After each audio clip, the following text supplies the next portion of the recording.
Yeah, they, to be honest, I'm not one of those guys that's like has a huge issue with somebody having a friendship with an ex or having that relationship ongoing. I've met Joel, when we've gone to visit, I've met the guy, he seems like a decent person and everything.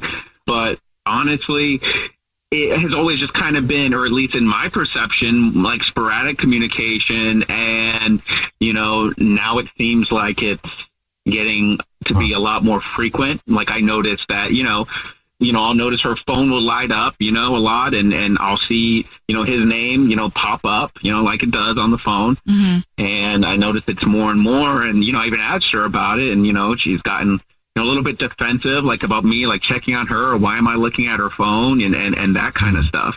Okay. Honestly, like to put two and two together, I noticed that it's really been since I told her that I wasn't going, that I wasn't going to be able to make it to the trip. And I told her mom I wasn't going to be able to make it, that, the communication frequency, stepped up and they started talking more. And like I said, I didn't really feel like she was particularly upset that I wasn't going to be able to make it. And I asked her about it. And like I said, she got defensive, and she also said, oh no, just, we were planning on meeting up with mutual friends, or we're just making, some friend plans and old friends and getting together while I'm in town, or while she's in town rather. And, I don't recall any friend group or mutual friends. I've never hung out with her and her mutual friends in her small town. So, honestly, I really don't know what's going on here.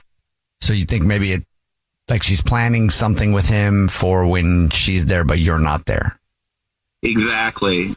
Yeah, so I thought maybe you guys could call her from, just say you're our credit card company and say she won a free travel ticket and a free companion, and just ask her who she would pick to be that companion. That's a good idea. Yeah, it's a good idea. All right, we'll play a song, come back, and then call her, and hopefully she gives us your name and not somebody else's. But we'll play a song, come back, and get your To Catch a Cheater next. Right in the middle of To Catch a Cheater, if you're just joining us, Paul is on the phone, and he thinks that his girlfriend of 3 years named Leslie might be cheating. So in a second, we're about to call her and see if we can catch her.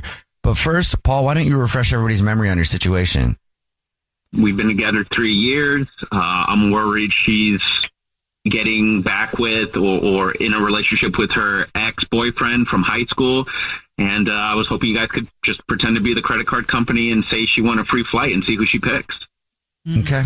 And she's going back home to visit her mom, and I'm not going. And I'm worried that she's been really texting this guy and planning on seeing him when I'm not there. Okay. Are you ready for us to call her? Yeah. All right, man.